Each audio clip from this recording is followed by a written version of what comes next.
Heureux mardi de grâce, gloire et grâce soient rendues à notre Père et à notre Seigneur, le Dieu Tout-Puissant, l'Omnipotent Dieu, l'Omniprésent Dieu, lui qui est le maître de temps et des circonstances et qui combat pour nous des combats visibles et invisibles. Que son nom soit magnifié dans nos vies pour sa protection divine et pour sa merveilleuse bonté.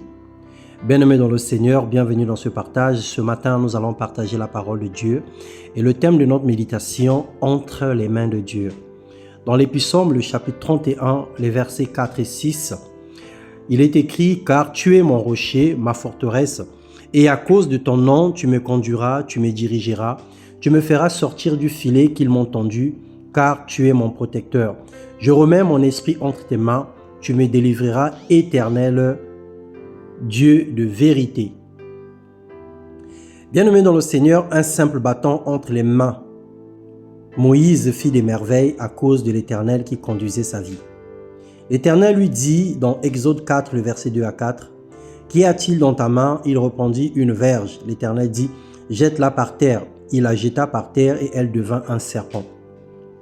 Une pierre et une fronde dans les mains de David fut l'arme la plus puissante pour délivrer Israël de l'oppression de Goliath, à cause de la gloire de Dieu qui l'environnait. Selon 1 Samuel, le chapitre 17, le verset 50, « Ainsi, avec une fronde et une pierre, David fut plus fort que le Philistin.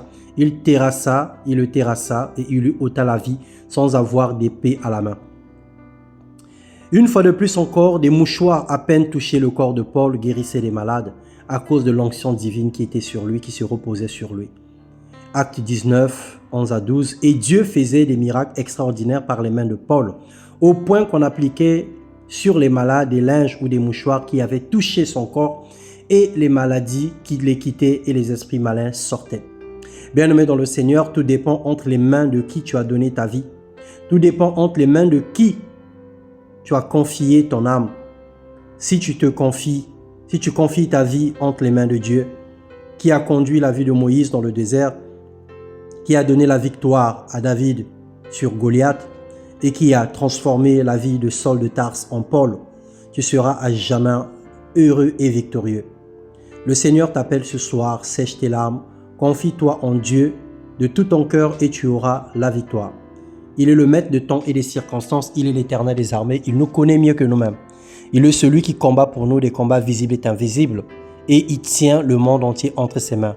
Alors si tu demeures sous l'abri du Très-Haut et que tu reposes à l'ombre du Tout-Puissant, tout ce que tu feras connaîtra une réussite parce que c'est l'Éternel qui tient les rênes, c'est l'Éternel qui guide ta vie, c'est l'Éternel qui conduit ta vie. Confie-le ta vie. Mets ta vie entre les mains du Seigneur. Remets ton sort à l'Éternel. Fais-lui entièrement confiance et marche selon la parole de Dieu. Parce qu'il est écrit que si vous demeurez en moi et que mes paroles demeurent en vous, demandez ce que vous voudrez et cela vous sera accordé. Bien-aimé dans le Seigneur, c'est l'œuvre du Dieu Tout-Puissant. C'est l'œuvre de l'Éternel des armées. C'est l'œuvre de Dieu de grâce. C'est l'œuvre de celui qui a toutes choses entre ses mains. Alors que le Seigneur te bénisse, sois abondamment béni et fais le choix, si tu ne l'as jamais encore fait, de confier ta vie entre les mains du Seigneur dans le nom puissant de Jésus-Christ. Amen.